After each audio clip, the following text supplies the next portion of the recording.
तर तिळकुंद चतुर्थी निमित्त हे असे तिळाचे मोदक.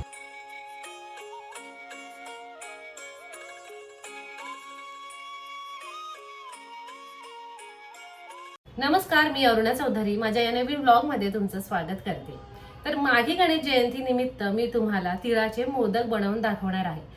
तर ही जी माघी गणेश जयंती आहे तिला तिळकुंद चतुर्थी असे म्हणतात. तर त्या दिवशी तिळाचे मोदक बनवतात, उकडीचे नाही बनवत, पण तुम्हाला हवं असेल तर तुम्ही उकडीचे सुद्धा बनवू शकता. तर हे मोदक बनवायला खूप सोपे आहेत. त्यासाठी ना आपल्याला गुळाचा पाक वगैरे असं काही करायचं नाहीये आणि खूप झटपट होतात. तर हा साचा आहे. तर याचा वापर करून मोदक बनवायचे. तर त्यासाठी काय काय साहित्य लागतं ते तुमच्याशी शेअर करते. तर इथे ना 1 वाटी हे तीळ घेतलेले आहेत, सफेद तीळ. तर अर्धी वाटी शेंगदाणे आहेत. तर याचं अजून प्रमाण तुम्ही कमी जास्त करू शकता.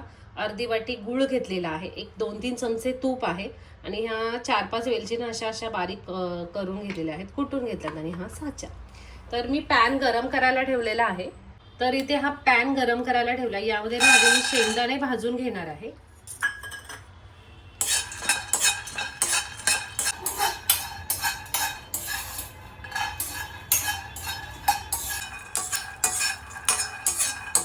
एक ना 4-5 मिनिट मी हे छान असे शेंगदाणे भाजून घेतले. तर मिक्सरच्या भांड्यामध्ये ना हे शेंगदाणे मी काढून घेतले. तर याच पॅन मध्ये आता हे तीळ घेतेय मी भाजून. तर यातले ना मी थोडेसे तीळ काढून घेणार आहे बाजूला, कारण ते मिक्सरच्या भांड्यामध्ये शेंगदाण्याबरोबर नाही वाटणार. कारण त्या मोदकामध्ये ना असे पूर्ण तीळ सुद्धा दिसतात छान आणि खाताना पण छान लागतात. तर आता ना शेंगदाणे भाजून झालेत, हे तीळ भाजून झालेत ना, असा एक खमंग असा ना एक सुगंध असा घरामध्ये पसरतो.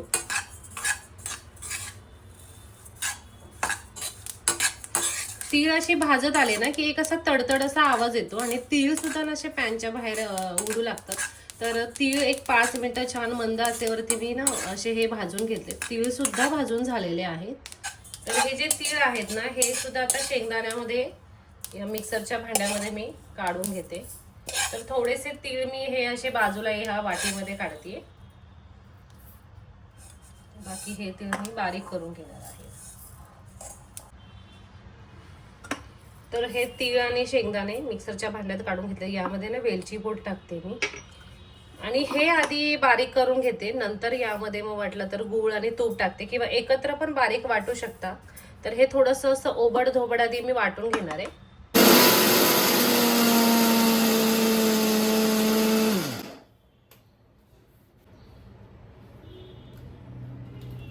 तर यामध्ये ना मी हा गूळ टाकून घेतेय. तर चवीप्रमाणे तुम्ही गूळ ऍड करा, तुम्हाला किती गोड हवं आहे. आणि हे तूप.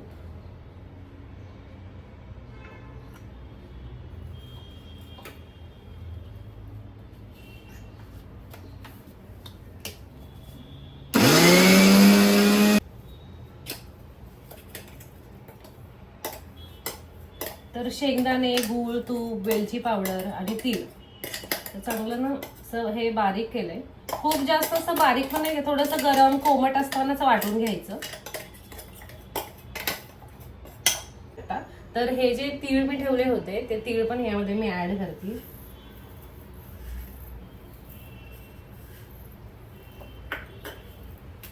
एकदा छान मिक्स करते. तर हे मिश्रण चांगलं मिक्स करून झालेलं आहे. आता ना हा जो साचा आहे याला तूप लावून मग छान आता मोदक बनवून घेते.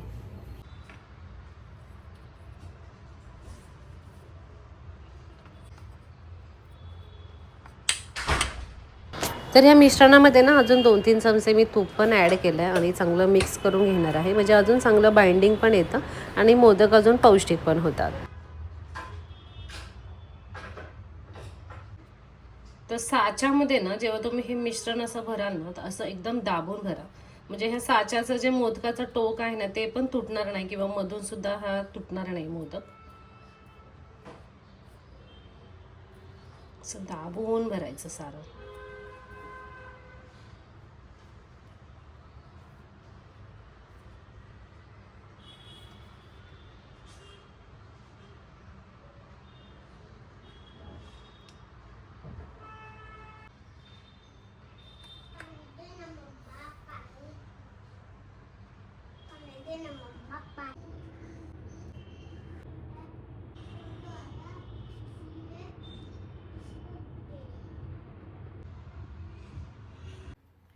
तर मस्त हे तिळाचे मोदक बनवून तयार आहेत. अगदी झटपट होतात, बनवायला किती सोपे आहे. तुम्ही ही रेसिपी पाहिलीच असेल.